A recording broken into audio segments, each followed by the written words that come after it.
Apps can do a lot of cool things. You could order dinner, gamble on your favorite team, and track your health. You could even get a mortgage. One click and you can be approved. I'm not sure by who or what country they're in.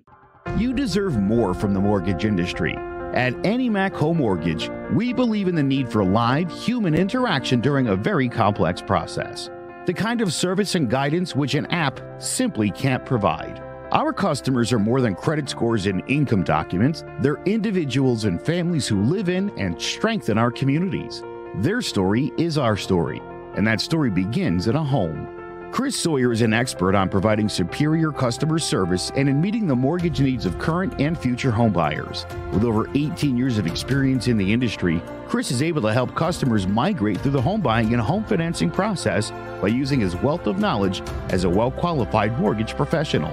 And best of all, Chris is located in Cromwell, Connecticut, where he has helped hundreds of clients in Connecticut, Massachusetts, and Rhode Island make their dreams of homeownership a reality.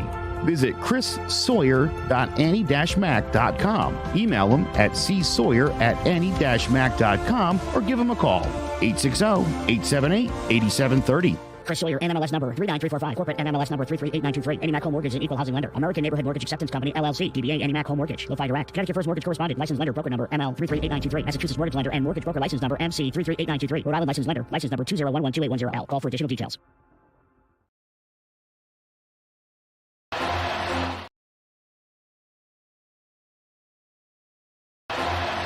Jones on first down, wide open, it's Barkley. And Saquon Barkley will take it into the end zone. Your best ability is his availability. Saquon Barkley, he's great when he's on the field, but the problem is since 2018, he hasn't been healthy for this team. Look at this. They lob it to him. He taps it in off the glass. How about that? Porter Moser, I think right now is the best coach of college basketball, hands down. Fins 2 for 3. He's done his part. Pitch is drilled to deep right field toward the pole, and it is gone. They don't mind not being what they were in the 90s as the best organization in baseball, because the Yankees aren't even close to the best organization in baseball. You're trying to be the Rays, and the Rays do this for a reason. Like, you're the Yankees.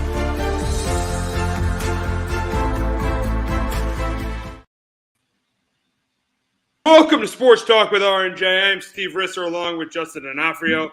And it all looked like everything was going well for the Browns last week. They got a huge win over the Ravens. Their quarterback, who they paid $46 million a year to, drove them down the field to win that game.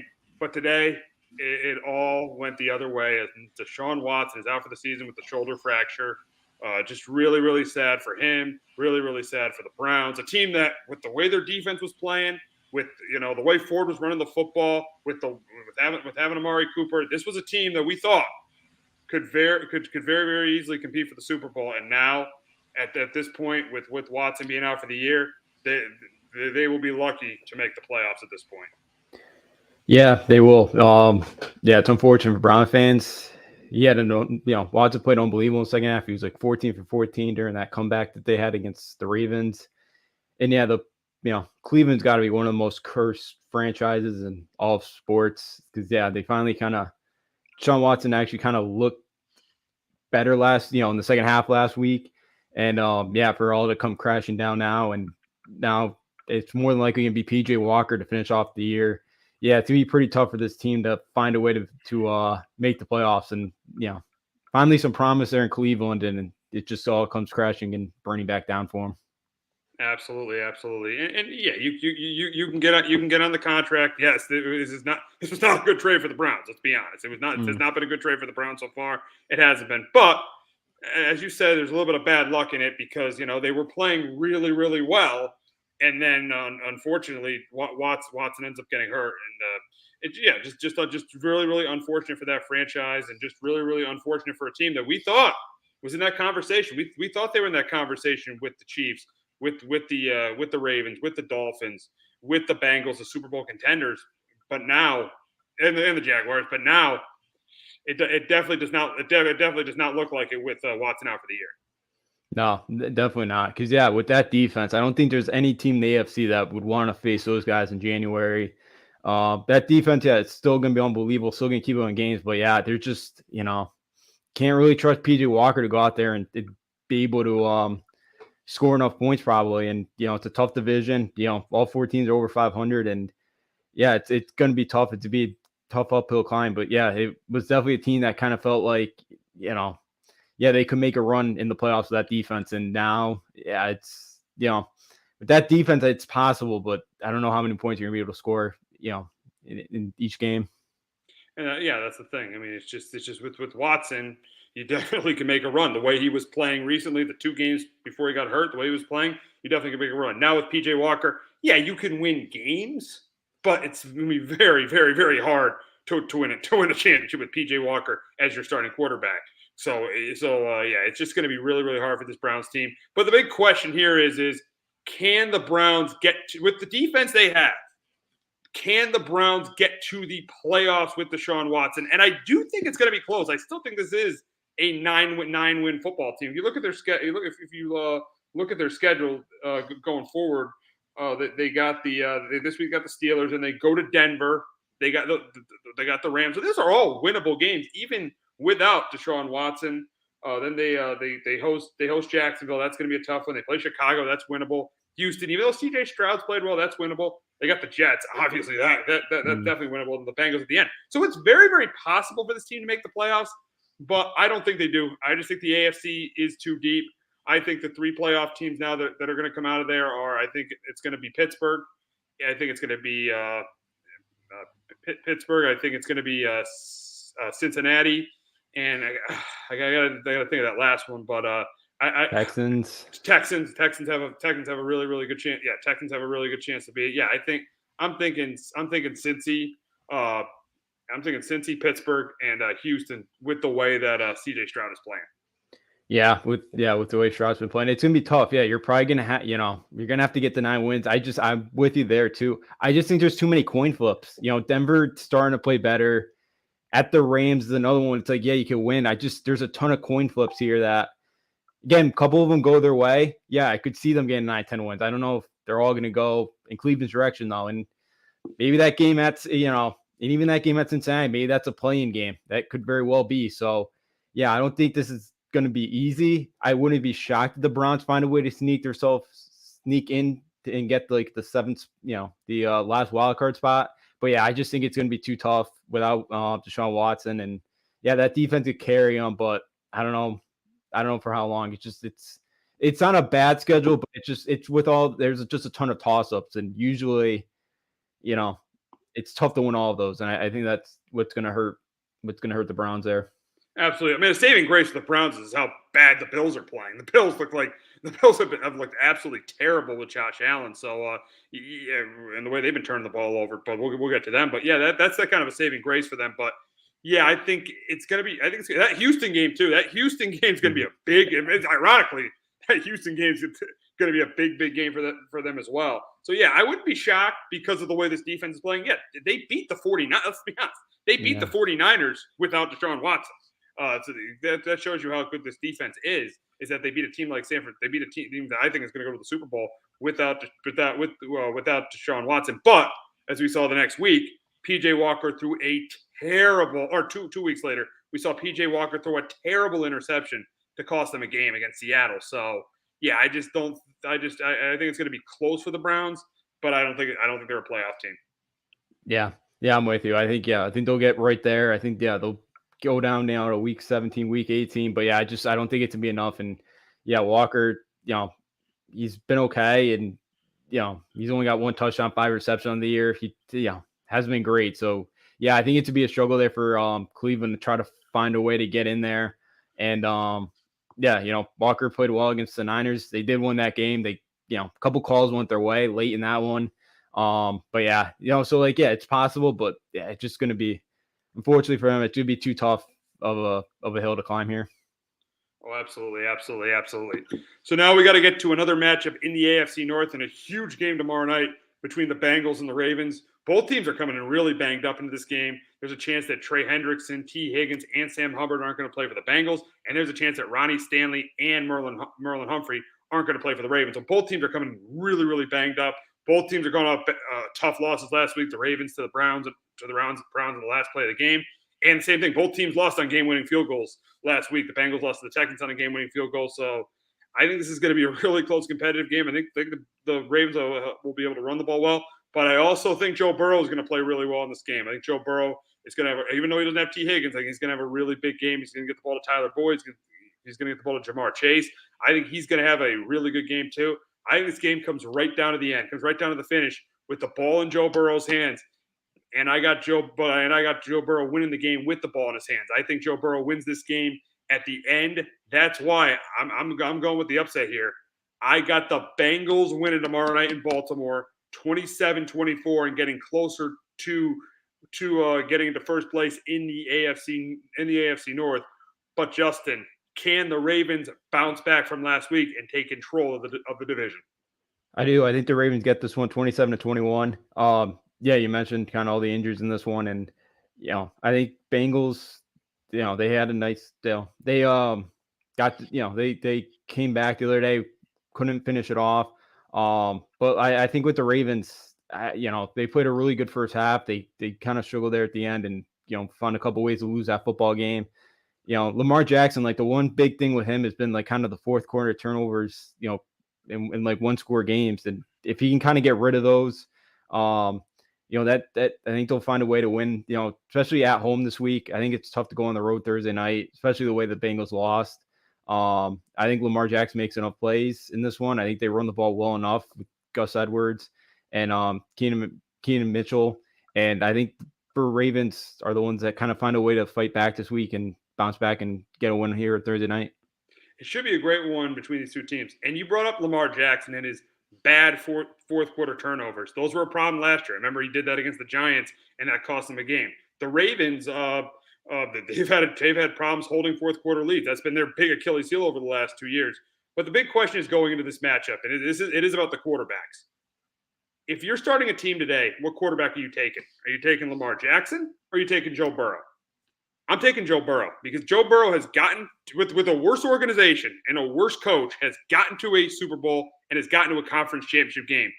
You can't say those things about Lamar Jackson. And Lamar Jackson proved last week with that terrible interception in the fourth quarter that he's not an elite quarterback. Lamar Jackson he's in the second tier. He's a very good to great quarterback. He's not an elite quarterback. He only has one playoff win. And I'm not knocking Lamar at all. He's the best quarterback in that franchise's history. I'm not knocking Lamar at all. But there's mistakes in the fourth with them. I know they haven't really got him a number one yet. They tried to draft Zay Flowers, but he hasn't turned into a number one yet. But yeah, it's just the mistakes in the fourth quarter that you see from Lamar. You see from him that you don't see from Joe Burrow. Joe Burrow has that poise, and he should have won the game last week. Tyler Boyd's got to catch that ball in the end zone. So if I'm picking a quarterback who I'm starting my franchise with, and to me, it's not even that much big of a debate. I'm going with Joe Burrow because of what Joe Burrow has done for this Bengals franchise. And yes, he's 5-4 this year. His numbers aren't great, but he played the first 4 games of the season. We couldn't even move. He couldn't even move. That's on the head coach that he was even out there for the first 4 games. So if you're starting a team today, I don't even think it's a debate. I don't think there's any doubt in your mind. You're taking Joe Burrow. Yeah, I'm with you because I have Burrow as like the second best quarterback in Me too. the sport right now. Yeah. But behind Mahomes, of course. And yeah, maybe Burrow doesn't have that kind of dual threat ability that Lamar Jackson has. But yeah, like what Burrow's done for this franchise and what this, I know the Bengals have had success over the years of just getting the playoffs. They haven't been able to get over the hump, in the first round. And Burrow's been able to do that, as you mentioned. They've already gotten that Super Bowl.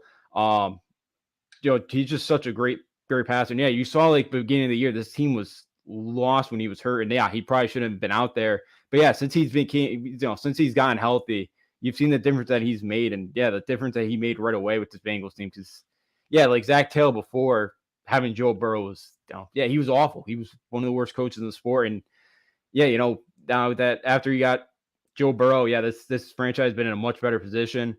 They've done a much better job. And yeah, with Joe Burrow,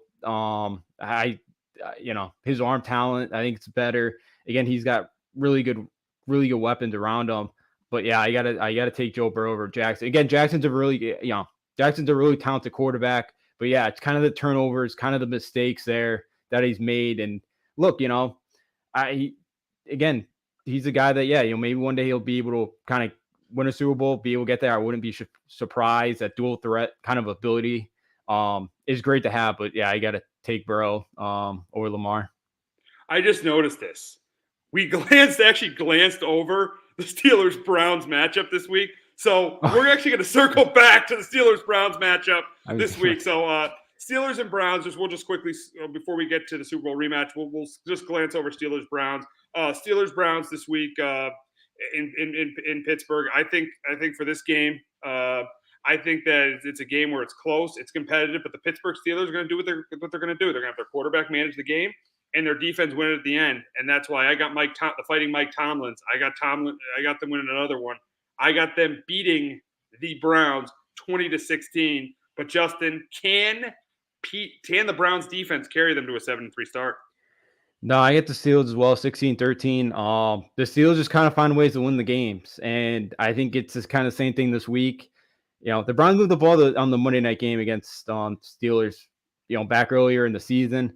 But I think the Steelers get a couple turnovers in this one. I think their defense makes a big play. And I think Kenny Pickett just does enough to be able to kind of manage this football game. And they're able to find a way to win.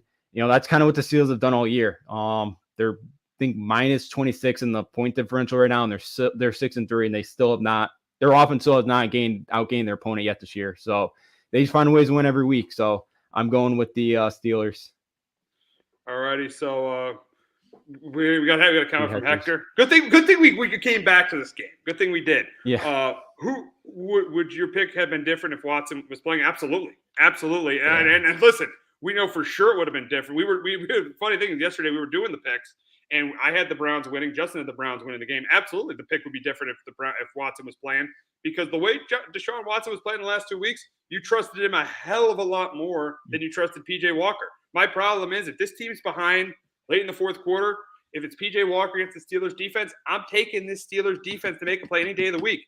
In another situation, if it's Deshaun Watson against the Steelers defense, there's a very good chance Deshaun Watson could score and win the game like he did last week against the Ravens. And even on the flip side, if Deshaun Watson was playing, the Steelers probably don't have a chance to win the game at the end. So that's why I think absolutely my pick would have been different if Watson was playing.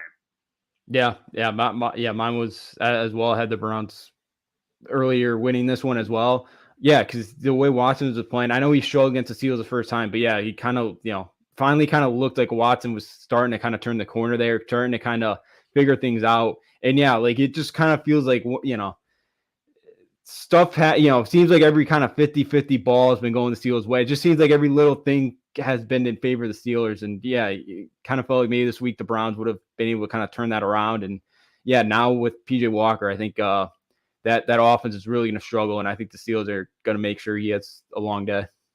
All righty, let's get to the rematch of the Super Bowl. As Monday night, the Eagles head to Kansas City to face the Chiefs. And I think this is going to be a close competitive, just like the other Super Bowl is. A little bit lower scoring than the Super Bowl, but I think this is going to be a close competitive game. I think the Eagles are going to be able to run the ball. I think DeAndre Swift's going to have a big day. I think Patrick Mahomes is going to have a good game against the Eagles. The one weakness of the Eagles is their secondary. I think Patrick Mahomes I know the receivers aren't good, but I think Patrick Mahomes is going to do a really good job. He's going to throw a couple touchdown passes. He's going to pick apart. He's going to not pick apart, but he's going to put up yards against the Eagles defense because of their secondary. And I do think this game comes right down to the end with either the ball in Jalen Hurts' hands and the Chiefs defense getting it done, or the ball, just like the Super Bowl, the ball in Mahomes' hands and Mahomes getting it done.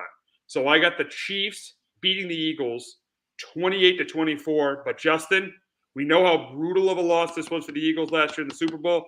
Do they get revenge on Monday night? I think they do. I think the way they let it slip away last year, I think they find a way this time around to get revenge after that one. I think they'll be able to get somewhat of a running game going in this one. If Hurts could kind of stay away from making the big mistake, I think the Eagles have a good chance in this one. And yeah, I think the Eagles defense, they'll slow down Kansas City's running game. And yeah, I'm a little bit worried about the secondary of Philly. But the thing is, I know the Chiefs are coming off a bye. They only scored 14 points against the Dolphins defense in London or in Germany a couple weeks ago. And, how much, even with the bye, how much has Mahomes been able to kind of get on the same page with his wide receivers? Yeah, but Andy Reid after buys is excellent. Yeah, he is very good after bye. So you would think if the Chiefs offense can turn a corner, it would be this week. But I think the Eagles, the way they lost that Super Bowl last year, I think they come out and they got lucky against Dallas a couple weeks ago to win that football game. But I think they come out, steal one on the road in Arrowhead. We got a comment from Hector. Jalen Hurts has thrown 6 of his 8 interceptions on the road this year. That's a great point. That's a great point by Hector. Yeah. He had a bad game at MetLife Stadium. Yeah, and we saw that pick he had at the end against the Jets. That was a bad interception. I think the same thing could happen in this game. I think the Eagles could be down late in the game. They need Jalen Hurts to get it done, and he throws an interception. I think there's a very good chance of that happening in this game. Yeah, so Jalen Hurts, and Hector's right. He has definitely not been as good on the road this year as he's been at home. Yeah, that stat makes it a little bit more worrisome. But yeah, he's right. Yeah, that Jet game, he did not play very well. Even like that Pat game week 1, that's a good point. That Pat's game, yeah. Weather, he wasn't great either. Tampa Bay, he had a couple interceptions. So yeah, he has not played. He's been a much better quarterback at home, and he's going to a very tough atmosphere this week. And I know, he's played in the SEC and the Big 12, so I know he's been to some loud environments as well. But yeah, he's been a much better quarterback, at home this year. Absolutely. Now that we don't all know these two teams played in the Super Bowl last year. The big question, though, for these two teams is, should these two teams be the favorite to return to the Super Bowl this year? I'll say one of the two is. I think you kind of know which one I'm picking, where I'm going. The Chiefs, yes, because I think right now they are, even though they've struggled they haven't been as good offensively, I still think they are the favorite to win the AFC. But in the NFC, I think I was looking at the Niners last week. I'm going to go with the Niners in the NFC. So because they are better, they have the better defense than the Eagles do.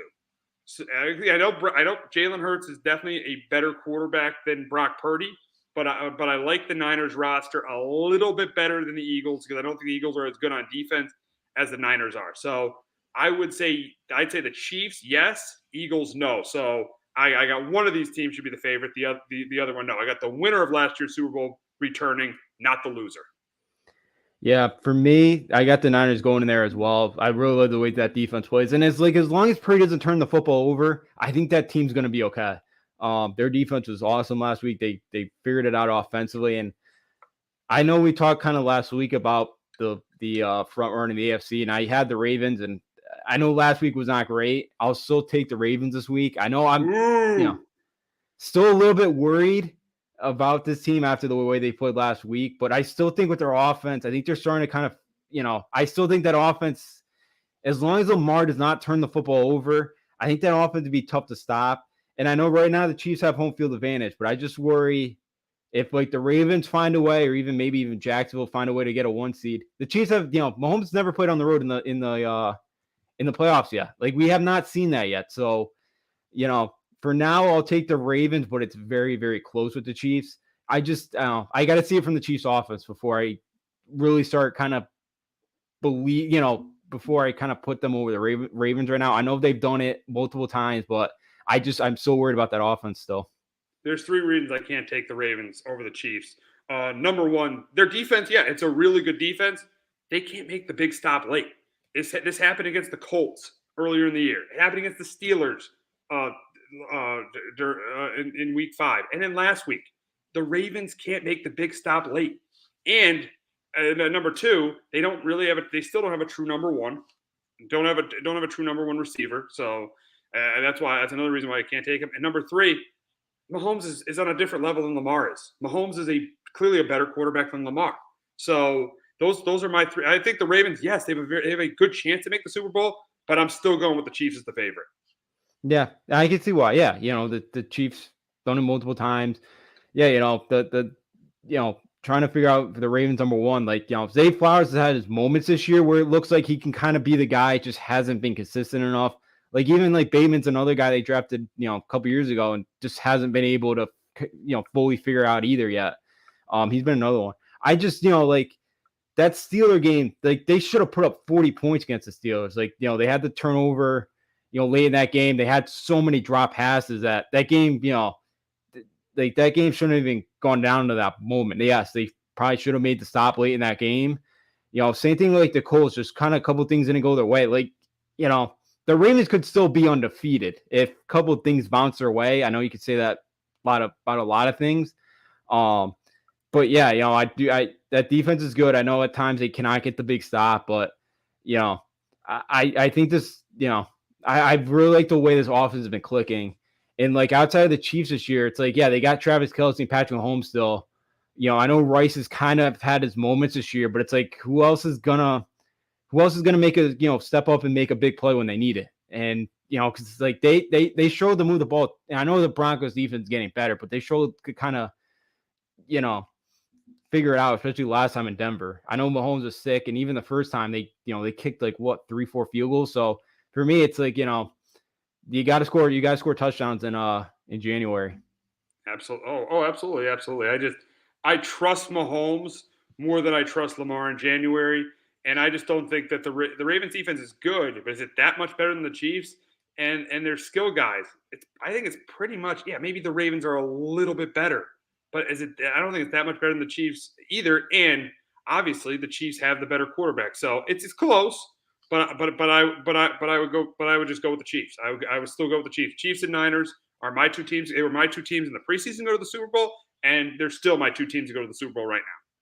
Yeah, I got the Ravens, and same as you here with the Niners going back, getting there. Yeah, the way the Niners are playing, Ravens, it's definitely close. I could see those, Ravens Chiefs playing in the AFC Championship game because they're both two of the more talented teams right now, and it's definitely close. And I think also the Ravens, I trust the Ravens running game just a little bit more than the Chiefs as well right now. Yeah, we'll see. We'll see what happens between these two teams, but. We got an AFC East matchup in Buffalo as the Jets travel to Buffalo to face the Bills, a rematch of a great Monday night game that the Jets won in overtime. I think this game is going to be sloppy. I think this game is going to be a really, really ugly game between these two teams. I think both quarterbacks are going to turn the football. I think Josh Allen will turn the ball over at least once. I think Zach Wilson is going to turn the ball over a couple of times. But pretty much this game comes down to which quarterback you trust more. And I know Josh Allen hasn't played well, but you obviously trust Josh Allen a hell of a lot more than you trust Zach Wilson. I think this game comes down to the end with the ball in Wilson's hands. And just like last week, I think Wilson will turn the ball over. And that's why I got the Bills going to 6-5, beating the Jets 19-13. But Justin, can the Jets defense carry them to a sweep of the Bills this year? No, I get the Buffalo as well, 20-16. It's been ugly, yes, but I think the Bills are able to kind of put up a couple touchdowns, and for the Jets, they haven't scored one since quarter one of the Giant game a couple weeks ago. It's been 11 straight quarters now. The Jets have not been able to score a touchdown, and I think in this game, maybe the Jets defense probably do force a turnover too from Josh Allen, but I just believe the Jets have just been kicking field goals mostly this year or the last couple of weeks, and I think the Bills will find a way to at least punch one or two in, and I think that will be the difference in this one. And that Jets, again, at some point, that Jets defense is just going to kind of fall apart for, how well they've been playing. And, the Raiders had success running the football against them last week. So I think, the Bills could have some success this week on the ground against them as well. Oh, absolutely. Yeah. Because the Jets, the one weakness of that Jet defense is their run defense. And the Bills actually have been running the ball better than they've ran it the last couple of years. The problem is their quarterback can't stop turning the ball over. I know James Cook is turning the ball over too. He's got an issue hanging onto the ball, but Josh Allen can't stop turning the ball over either. So, this is going to be a very, very, very, very ugly game between these two teams. Yeah, it will be. It's going to be sloppy. It's going to, definitely be ugly. Like the Monday night game, too, was pretty ugly. There was, both teams turned the ball over a couple times. Like, so, the Jets did find a way to win OT, but it's going to be another kind of sloppy, ugly football game. And, it's gonna be ugly. And what could you be? Could turn the ball over less. Exactly. As we talk about quarterbacks too, the big question with the Jets is should they bench Zach Wilson? And I think it's obvious they need to bench Zach Wilson. They need to bench Zach Wilson and see what Trevor Siemian can do. I mean, Zach Wilson, I know it's not all his fault, but he's outside of Tommy DeVito, he's probably the worst starting quarterback. He's probably the worst starting quarterback in football. Last week he had the ball in his hands with a chance to win the game, and of course he didn't win the game. And of course you got the head coach, making the excuse of saying he played pretty well. What do you mean he played pretty well? He had a chance to win the game. He didn't win the game. I know other things happened. I know the penalties were terrible. And that's, of course, and that's on Salah, too. I mean, you had that holding call on Uzama that took a touchdown off the board. You had that roughing the passer call on Brees Hall. But the Jets cannot continue to have Zach Wilson as their quarterback. They haven't scored a touchdown since that Brees Hall touchdown pass against the Giants. That's on the quarterback. You can't be saying the quarterback played well. If he keeps playing Zach Wilson and they keep losing, he will not get the opportunity to coach Aaron Rodgers because he will be fired. Yeah, unless Rodgers wants him back. Rodgers wants him back. Oh, of course, if Rodgers wants him back, it probably doesn't even matter if they go 4-13. Then he'll still have the job. But I'm telling you, if this continues if Robert Saleh continues to do this, he definitely should be fired. You would think he probably should, but yeah, it'll all depend on what Aaron Rodgers wants. But yeah, like they have Trevor Siemian in their practice squad. I know Simeon's not great either, but could he do any worse at this point? I don't think so. No. So yeah, I don't understand why. Well, actually, I do probably know that Woody Johnson, because Zach Wilson's uncle owns JetBlue, so I guess Woody Johnson has a relationship with the uncle, so there could be that in play. Oh, wow. Wow. That's crazy. So, again, that's just my theory of it is kind of maybe it's Woody Johnson wanting to keep Zach Wilson in there just to keep the family relationships happy, but that's not how you win. That's not how you not win at football all. Games. Not at all.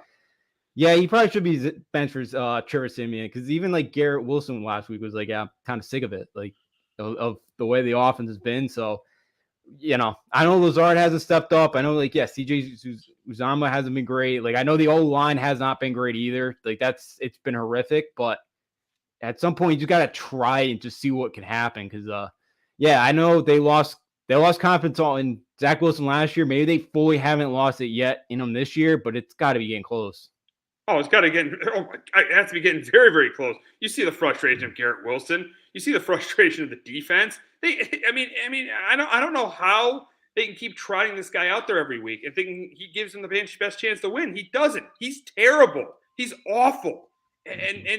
But they continue to trot him out there. And I'm telling you, if he plays he's probably going to play this week. So that's why I definitely think they're going to lose. He plays the next week against the Dolphins. They're going to lose too. They're going to be 4-7. And Salah could very easily lose the locker room. The defense could say, "What the hell are we doing here? Why are we playing so hard for a coach that won't bench a quarterback who was complete garbage?"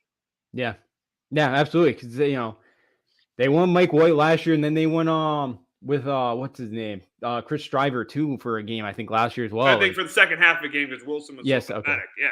Yeah, the second half. So like again, he wasn't afraid last year to pull the trigger, and you would think again the Jets should have got Josh Dobbs 3 weeks ago or 4 weeks. They should have. Different for them. Things would be so different. But I think the problem was that they won that Giants game, and they saw Zach Wilson's drive at the end. They're thinking, okay, Zach can do it. Zach's won 3 in a row. They're not winning these games. They didn't win those 2 games because of Zach Wilson. They won the Eagle game because Jalen Hurts threw a terrible interception at the end of the game, and they won the Giants game because the Giants refused to go for it, and they tried to kick a field goal with the kicker that couldn't kick the ball. Yeah. Like the Giants didn't pass that ball for the last like 3 quarters of that game, and they still almost lost. Like that should have been a big warning sign, but they mostly they probably confident in Wilson somehow. Or some way, it's come back to haunt them. And look, I haven't bought into the Aaron Rodgers be back in mid-December thing. Aaron Rodgers, No, I don't think he's gonna be back. I don't think there's any way he's gonna be back this year. No, and and even say if he wasn't, like at this point they lose this week. Even if he could come back, they'd be pretty much out of it. Why would you come back for this? Why? But I'm just saying if like they won a cup, he could come back and maybe he could find a way to get them that 7th seed. But like they lose this week, there's no chance. So that's the thing. So I just think at some point this team's just gonna kind of lose all hope in Zach Wilson and Salah. And again, if Rodgers doesn't care if he comes back or not, then again Salah probably does get fired. But I think it'll probably all depend on what Aaron Rodgers wants to do there. I would assume Woody Johnson is gonna go ask Aaron Rodgers if he wants Salah back or not. Yeah, and then if he does, there is actually a chance that Robert Saleh will be back. And I'm telling you, if Saleh's back, I don't care if Aaron Rodgers is the quarterback, that team is not winning the Super Bowl next year. But now talking about head coaches and talking about coaches in general, the Bills fired Ken Dorsey on Tuesday. But the big question is Sean McDermott next? And if this team doesn't make the playoffs, I think he has to be fired. What happened at the end of that Broncos game is absolutely inexcusable. That cannot happen, and that is on Sean McDermott. For having 12 guys on the field at the end of that game, that's on Sean McDermott there. You can talk about Josh Allen struggles all you want. That's on Sean McDermott for having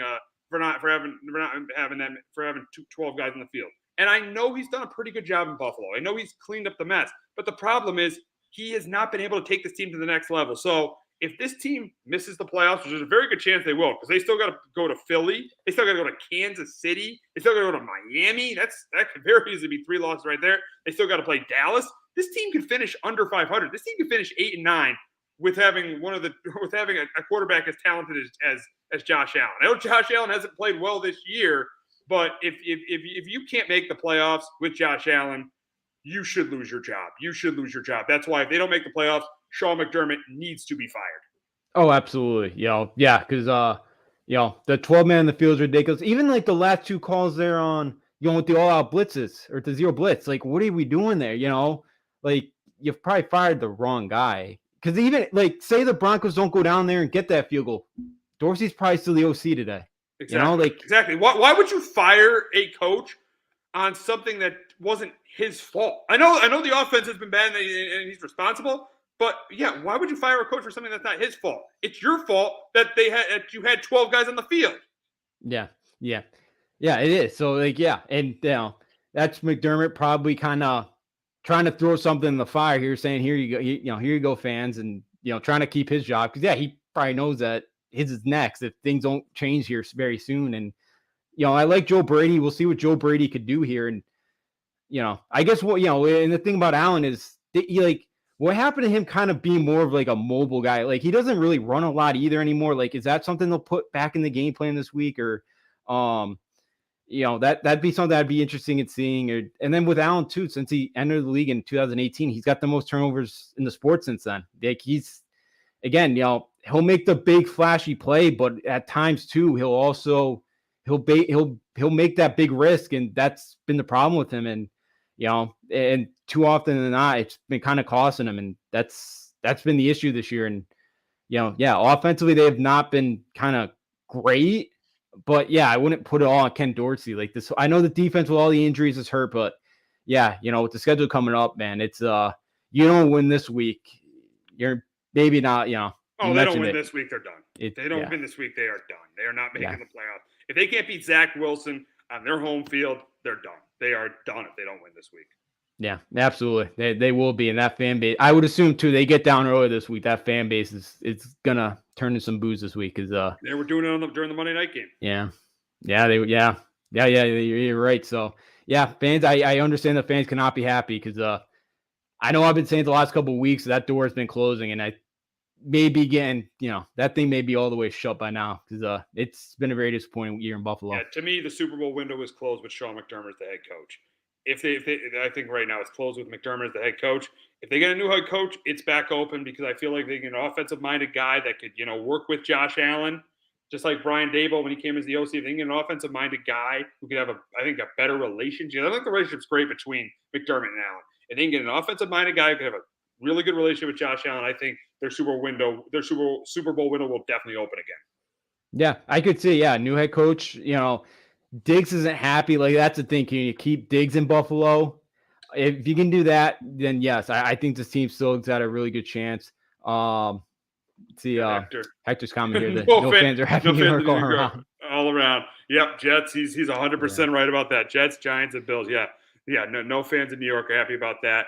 And we will talk about another struggling New York team, and that's the Giants. And this week they go to the Commanders, and it looks like they haven't heard. I haven't heard anything different. It looks like Tommy DeVito is going to get the ball again for the Giants. I just clearly don't get why they're doing this. Why they're putting a quarterback who is not a professional level, who's not an NFL QB. He barely was even that good in college, and they're putting him on the field in NFL games. The Giants were an absolute embarrassment last week in Dallas, just a total embarrassment. And in every phase of the game, their offense and their defense were absolutely terrible. Cooper Rush was playing in the fourth quarter of that game. The Giants, they scored 17 points, and pretty much 10 of them were just given to them. The Cowboys were just let them score that last touchdown. They handed them a field goal at the end. I mean, that could have been even worse. Their Giants' offense is pathetic. Their defense has been garbage. They're probably right now the worst team in football because they just can't do anything well. They can't do. Yeah, there was a stretch where their defense was playing pretty well, but now their defense has played terribly. And in this game against the Commanders, if the Commanders want any hope of the playoffs, if the Commanders don't win this game, Ron Rivera should be fired. I think if they lose this game, Ron Rivera won't make it past Thanksgiving because they'll probably lose to the Cowboys and they'll fire him and hire Bieniemy. So the Commanders this is a game the Commanders have to win. And I think all right, maybe the Giants play them competitive for a half because it's the Commanders. But I think in the second half the Commanders will pull away because Sam Howell's played well. Sam Howell has played really, really well. And I know he hasn't won 2 of those 3 games he's played well because his defense isn't good and he doesn't have that good of a running game. But Sam Howell has played well for this Commanders team. He's very easily could be the guy with the Commanders. Eric Bieniemy, I think, has done a really good job there too. The people that should be held responsible for the Commanders' struggles are Jack Del Rio and Ron Rivera. But for this game, I think that maybe the Giants keep it close for a half. And in the second half, I think Howell throws a couple touchdown passes. I think they turn DeVito over a couple times because DeVito was absolutely terrible. And I got the Commanders winning this one 24-9 over the Giants. And I don't even know why I'm asking the question here. And I know this is crazy. The Giants are a 9.5-point underdog to the Commanders. It just shows you how bad things have gone for the Giants. But is there any way that the Giants can somehow pull an upset and sweep the Commanders? I can't see it. Yeah, unfortunately, I can't. Again, I got the Commanders 24-10. I'm like, even go back to the first play last week. They challenged the first play of the game on a 4-yard run. That was ridiculous. But it wasn't a fumble. Yeah. I mean, it's these in-game decision making from Bryant. It's crazy the way they've fallen. I mean, I thought they were going to be better. You thought they were going to take a little bit of a step back, but nobody expected them to fall back to really what they've been for before Dayball and Shane came. But they're back to this point, which is crazy. Yeah, it's bad. Because they got the Patriots next week at home. Do you know how the look at lines came out? Do you know how much of a favorite the Patriots are next week on the road? How much? 5.5. That's great. That's nuts. The Patriots would be like more than a touch. The Patriots with 2 wins would be more than a touchdown favorite against the Giants in Foxborough. Yeah. They're a 5.5-point favorite. But that's an indictment of how pathetic the Giants are right now. Yeah, that's a crazy game. The Patriots are probably right there with you. It's being like the second, third. You could probably put us right there with the Panthers, the Cardinals, because it is. That's how bad it's right now for the Giants. And again, I said it I feel bad for DeVito because he's not a guy that should be out there right now, and he's got to go out there and he's got to take the brunt of this right now. So I do feel bad for him. But yeah, it just again the Commanders' defense isn't great. Maybe they could kind of keep this thing closer a half, but. I think I see the Giants defense kind of having a hard time doing enough to kind of slow down Washington this one. I know they played really well a couple weeks ago with Washington defensively. But I think this week, Brian Robinson caught a couple passes out of the backfield last week. I think I would assume Washington tries to, get a running game going this week, especially because they have to play on Thursday too. So you would think they try to get that game over as quickly as possible. So I would think they try to run this week, especially to get up a couple scores early. Oh yeah, if Washington's up like by 2 touchdowns or 2 or 3 scores in the fourth quarter, they're running the ball. They're trying to run the football and get the game over with. Yeah, because they know. Because last week you knew when it was 14-0 game over. If this team gets down by 2 scores to anybody, it's game over because there's no way Tommy DeVito is going to bring them back from 2 scores down because the Giants don't even have confidence he can throw the football. No, yeah, I know. It's unfortunate. And when are they ever going to get Matt Barkley a shot? I know he's not great. They need to. They need just to have a competitive performance, just to be competitive, just to have a competitive quarterback performance. I think eventually Matt Barkley's got to be the quarterback of this team to finish the season. Maybe after the bye, I guess. Maybe. Yeah, probably. I guess. Probably. Yeah. I think so. Yeah. So I got Commanders 24-10. Another rough day for the Giants. It should be. Now we'll run through the slate. We got an AFC matchup in Miami as the Raiders take on the Dolphins. And one thing you could bank on every game is that every game the Dolphins play at home, they get in the 30s. And I think it's the same this. I know the Raiders defense has played better, but look who they played. Okay, the two New York teams, two of the three worst offenses in football they played. And I think that Tua has a good day against the Raiders. I think he throws for a couple touchdown passes. I think O'Connell tries to stay in the game, but I think this is a game where he's got to try to win it. I think he turns the ball over a couple times. I get the Dolphins winning this one, going to 7-3, winning this one by 2 scores. The AFC East is theirs to lose now. I got the Dolphins beating the Raiders 34-20, but Justin, can Antonio Pierce go to 3-0 as Raiders head coach? I don't think so this week. They're you mentioned, the two New York quarterbacks. You're not seeing those guys this week. Yeah, I got the Dolphins 31-14. I think Tua coming off the bye. These are the type of opponents Miami has kind of just blown out this year. I think that will continue. That the Finns defense is getting healthier now. You saw they put pretty well against Kansas City. After especially second half, they put really, really well. And the Raiders have wanted to really establish a running game with Josh Jacobs. But I think in this one, it's going to be hard to do that, especially you go down by a couple scores early against this potent Miami offense. And I think the Raiders kind of dig themselves in a hole and will not be able to get themselves out of it this week. We got an NFC matchup in Carolina. This should be an easy win for the Cowboys. I think they're going to cruise in this game. I think Pollard have a big game on the ground. I think Dak continues to stay hot. And I think the Cowboys win this one big. I got the Cowboys 34-10. Justin, I assume you got the same. Yeah, another one. Cowboys should just kind of bully them. Cowboys and Dolphins are very similar. Yeah, they are. Yeah. They're like the SEC teams that play 4 cupcakes and then they play game when they get smoked. Exactly. Yeah. Every time. Yeah. Frank Wright calling the plays again. I thought Thomas Brown would make a difference. That did not happen. And another one, Dallas plays Thursday. They get up by a couple scores. They probably just call up the dogs and heal everybody up. Get ready for Thursday against Washington. So Dallas should do whatever they want. Maybe Carolina scores a touchdown, kind of makes it respectable. But that'll be Got an NFC North matchup in Detroit as the Bears take on the Lions, and I think I'm not sure if Fields is going to come back this year, if it's Fields or Badgett, but I don't think it's going to matter because I think the Lions are going to win, and they're going to win this game by 2 or 3 scores. The Lions' offense is proving they're one of the top offenses in football. Jared Goff has played really well, with this offensive line and with Amon St. Brown and with the run game. I think Goff throws a couple touchdown passes. I think they run the ball not great, but pretty well, and I do think they force a couple turnovers from the Bears. I got the Lions winning 34-17 over the Bears. But Justin, can the Bears pull the upset, win their second in a row? No, I got the Lions 28-14. Matt Eberflus, I guess, said this morning that they do expect Justin Fields to make the start this week. But I don't think that will make much of a difference in this game. I know the Bears defense is starting to play better. They're starting to improve. Yeah, Martez Sweat made an impact last week. Yeah, he did. It helps when you're playing the Panthers and exactly. You don't fall behind early in the game. You can use those pass rushers. But in this week, I think Jared Goff is going to be able to make some plays. David Montgomery back, and he had an awesome game last week. And Dan Campbell and that Lions team, I think, kind of does whatever they want in this one offensively.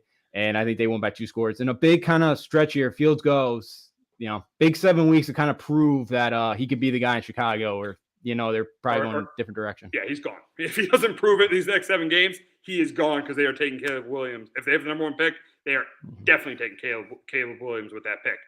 We'll stay in the NFC North as we got the Packers hosting the Chargers, and I think this is a close, competitive game. But let's see who's going to blow this game. This is what this is going to come down to. Who's going to blow this game?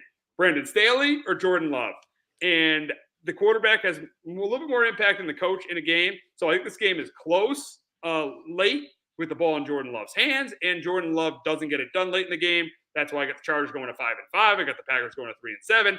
I got the Chargers winning at 27-20. But Justin, can Jordan Love bounce back this week and get the Packers 2-4-6 heading into their matchup with the Lions on Thanksgiving? Yeah, I'm going to take Green Bay 24-21. Maybe you have no trust in Brandon Staley at all. I do not. I never have. I never will. And maybe I'm thinking, I know the NFL is a week-to-week league, but I saw some improvement from Jordan Love. I'm not going as far as to say he's going to be the guy. When it mattered most. When he mattered, he made the pick. He threw the pick. He did. Threw 2 picks when it mattered most.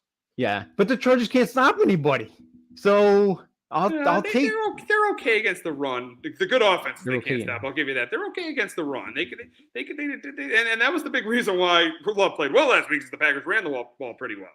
Yeah, I think Aaron Jones could have a decent game against the Chargers defense, and like even I think play actually could work because again the Chargers secondary can't stop anybody. So I think Love could hit a couple shots downfield in this one and keep this close. And look, I know the Packers defense hasn't been great this year. I know it's supposed to be kind of better than what we I thought it would be better than what we've seen. So I'll take that Packers. I'll trust that Packers defense more to get a stop late in this game more than I trust the Chargers. So. I'll take Love to play well enough in this game to not make too many mistakes. And at home in November against a team playing in LA, I'll take Green Bay to get the upset here at home.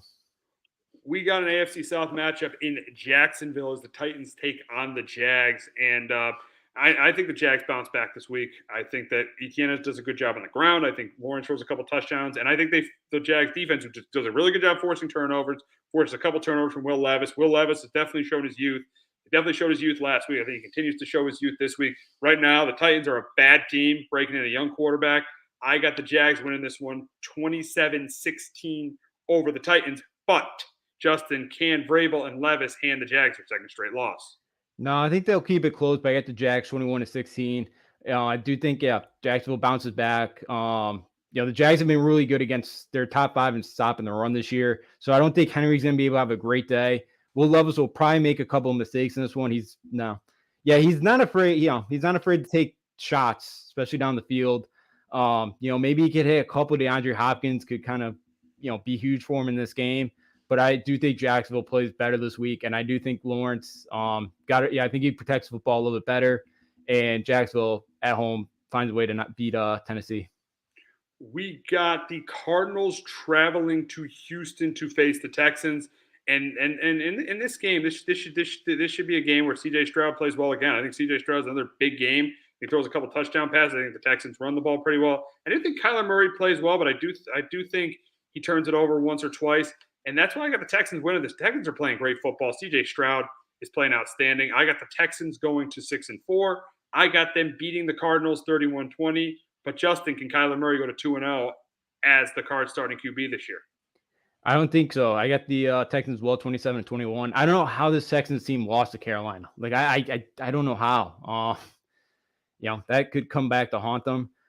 End of the year. But maybe you get Nico Collins back this week. That could be a huge addition because C.J.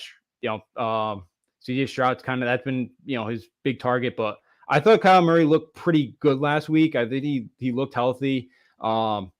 Did you hear, I guess if Kyle Murray gets hurt, the Cardinals owe him $70 million? Wow, that's crazy. That's what I'm surprised he's in there.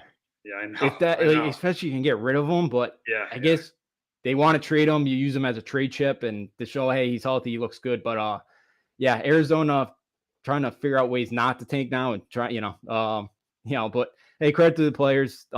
They get that win last week against Atlanta. Houston wins this one 27-21.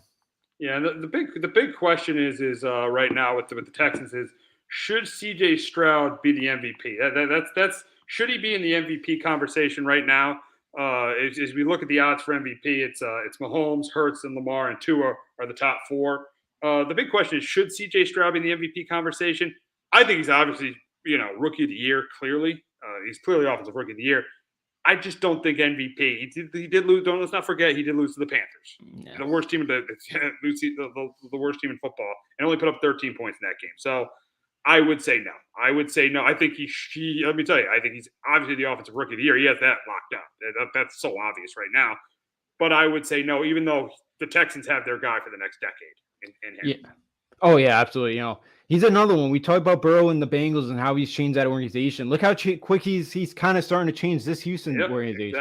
Exactly. So yeah, I'm with you. Again, he's front runner, offensive player of the or rookie of the year. He's going to get that. But yeah, I'm with you. I don't think he should be in the MVP conversation just yet. He's been awesome, but yeah, like this team only scored 13 points against a bad Panthers defense. So it's been an awesome story. Seems like he's broken that curse of like Ohio State quarterbacks in the NFL. Just kind of, they've had. And that's why all these people that don't want Caleb Williams because this USC thing is total nonsense. Yeah. I don't get it. It's everybody's the same. It doesn't really matter. Yeah, where they go to college. If they, I think it's absolutely ridiculous. Oh, I'm not going to take an Ohio State quarterback. They always bust. Oh, I'm not going to take a USC quarterback. They always bust. Watch these guys play instead of just assuming just because of the school they went to that they're not going to be good. I'm so tired of that. Yeah, I know. I'm with you too. It's it's always the Alabama thing too with they got 5-star talent everywhere and all that. And I know maybe how are Jalen Hurts and Tua playing? Yeah, those guys look great. So yeah, again, I've never really understood it, especially in this day and age. A scout can go see, you can see anybody. So yeah, I've never liked those arguments, but yeah, Stroud's been unbelievable. He changed the franchise, but not yet. Again, he'll get an MVP one of these. He'll get it. He's on his way to get an MVP, but just not yet. Yeah, absolutely. Big things are going to be coming to Houston. Stroud has been outstanding this year. So we will move on to an NFC West matchup in LA as the Rams take on the Seahawks. And I think the Rams did beat them opening day, so the Seahawks are trying to get revenge. I think, again, this is a close competitive game, but I'm going to take the team that has the better roster, and I'm going to go with the Seahawks. I think Kenneth Walker's going to have a good day on the ground. Gino's going to keep playing well. And I think the Seahawks defense, because Matthew Stafford has had some bad turnovers. He's had some bad turnovers in games. We saw that Bengals game where he had a couple of really, really bad turnovers in that game. He's had some bad turnovers at critical moments this year. I think that happens. I think he plays well, but that happens in this game.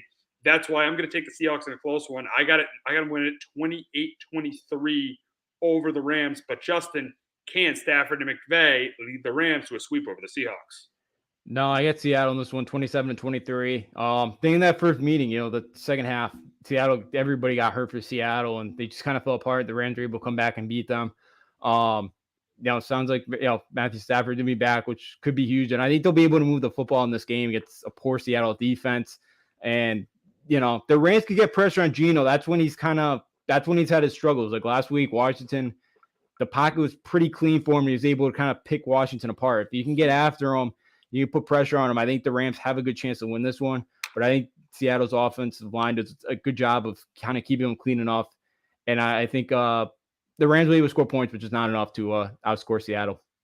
Bucs travel to Santa Clara to face the Niners, and I think the Niners got their mojo back last week. They looked great in Jacksonville, and I think they continue to look great this week. I think Christian McCaffrey has a good day on the ground. I think Brock Purdy throws a couple touchdown passes. I think this defense forces turnovers from Baker Mayfield.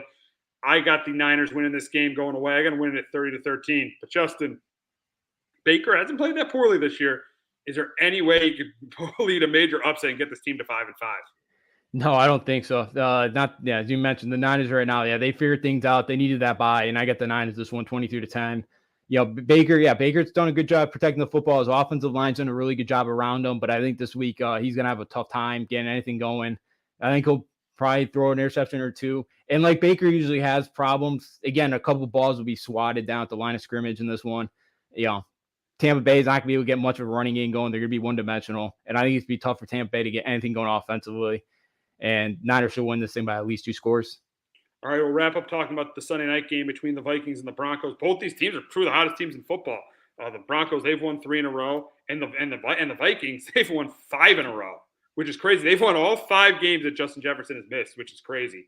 So, but I think in this game, I think this is a close competitive game. But I do think Josh Dobbs continues to play well. I think he plays well this week. I think Russell Wilson plays pretty well too. But I do think but in this game, I'm going to take the team with the better defense. And the Vikings are the better defense in this game. Brian Flores should get a coaching job for the job he's done with his Vikings defense. I think they make the big stop at the end. And that's why I got the Vikings winning this one, a close one. I got the Vikings winning 23-20 over the Broncos. But Justin, can Russell Wilson get the Broncos to 500? Who would have thought we'd be saying that when they give 70 points against the Dolphins? Yeah, both teams playing better. I get the Vikes 21-17, and Brian Flores. Would love him to come back to New England. That's my number. You want him to be the coach? Is he like your number? Is he your number? You would take him over Vrabel?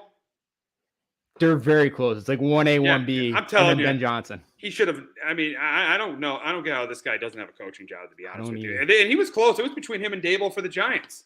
The Giants. I mean, even though Dable had a great first year, Giants could ultimately regret that move because Flores proved he could be a good. We had 2 winning seasons in Miami. I know they didn't make the playoffs, but he was 10-6, 9-8. He had 2 winning seasons in Miami. And he did a great job down there. And look, if he was the D coordinator last year, Minnesota, with that defense, how bad they were, they could have been really, They definitely would have beat the Giants. They could have made a run last year. Yeah. So it's too bad now. And like even this year they could have if Cousins was held. I know Dobbs been playing well, so maybe you get Jefferson back, but I wouldn't count on it. But yeah, Flores, that guy deserves a job and love to see him back in New England. But for this game here, look, I've been hard on Payton. He's done a really good job, getting this team kind of back on the right track right now. And Wilson has played better too. Yeah. You got to give Wilson's back. I don't think he's back to being what he was in Seattle, but he's back to being a top 15 quarterback. He lost weight. He's definitely been playing. He's definitely been playing better ever since that Kansas City game. He's definitely been playing better. He's been taking to the coaching too. Mm-hmm. He's been listening to Sean Payton. We thought this thing was going to be a disaster. Yeah. It's starting to work a little bit better than we thought. It is. Yeah, it is. Yeah, they got to give him credit. I think Wilson now is tied for the most. He's tied for the most touchdown passes in the league now. Yeah. I know he's not taking shots downfield, but hey, they're completing it. He's only got 4 interceptions on the year. Like he's been playing good, clean football right now. And but I think this week the Vikings defense is gonna get some pressure at him. I think Dobbs is gonna make enough plays in this one. I think Vikings do enough on the ground here, and I'll trust that Vikings defense to get a couple more stops than the Broncos in this one. And I'll take Denver to get the victory. I mean, I'll take Minnesota to get another one in 6 straight for them. Yeah, I got them winning 6 straight as well. So it should be an interesting game between those teams. But that's going to wrap it up this week on Sports Talk with R&J. For Justin and Afrio, I'm Steve Risser. We will be back in about 10 minutes to talk about the latest college football playoff rankings and Jim Harbaugh being suspended by the Big Ten. So make sure you tune in for that. Jones on first down, wide open, it's Barkley.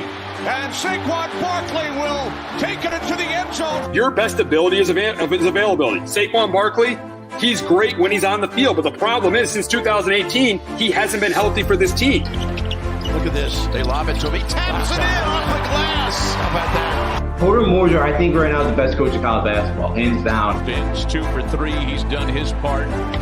Pitch is drilled to deep right field toward the pole, and it is gone. They don't mind not being what they were in the 90s as the best organization in baseball, because the Yankees aren't even close to the best organization in baseball. They're trying to be the Rays, and the Rays do this for a reason. Like, you're the Yankees.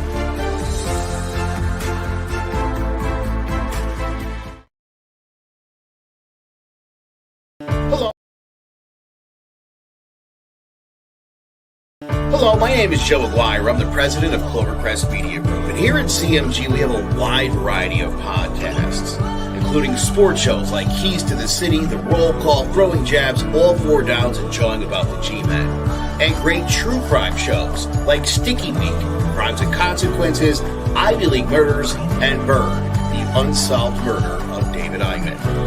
You can find all these podcasts and so much more by visiting clovercrestmedia.com.